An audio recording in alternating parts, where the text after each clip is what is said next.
What's up guys, Andrew here from Tom Goods Media. On today's episode, we're gonna make one of my most favorite dishes, which is bulalo.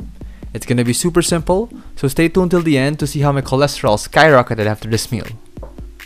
I've got here some beautiful beef shanks to make bulalo. Now what makes bulalo so good is that it's just a simple dish. You're just boiling the beef until it's nice and tender, and that's it. But what makes it special is that all that bone marrow you get in the middle, which is basically a stroke waiting to happen. But you know what? It's super worth it.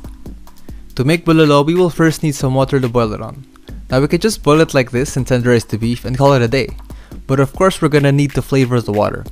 In 5 cups of water, I'm adding 1/3 cup of fish sauce, a tablespoon of salt, and my favorite ingredients, which are onions, garlic, black pepper, and bay leaves. Just stir this up until the salt dissolves. Drop in your beef shanks and cover it with a lid. Let this boil first before gradually lowering the heat. Let this simmer for at least 3.5 hours or until the beef is nice and tender. It's been about 3 hours and our beef is almost cooked. We can now cook our corn. Some people boil the corn in with the beef, but I personally don't like the flavor it gives to the soup. That's why I prefer to cook them separately. Now just cook the corn until it's nice and tender. It should take about 30 to 45 minutes depending on how big your corn is. I've cut some potatoes here and I'll be adding it to the soup about 20 minutes before it's almost done cooking. Now that the potatoes are cooked, I remove the beef first before adding the napa cabbage so that I don't break the meat while mixing it into the soup. Just cook the cabbage for about 5 minutes or until it's nice and wilted. Also, don't forget to cut your cooked corn to smaller pieces so that it'll be easier to eat.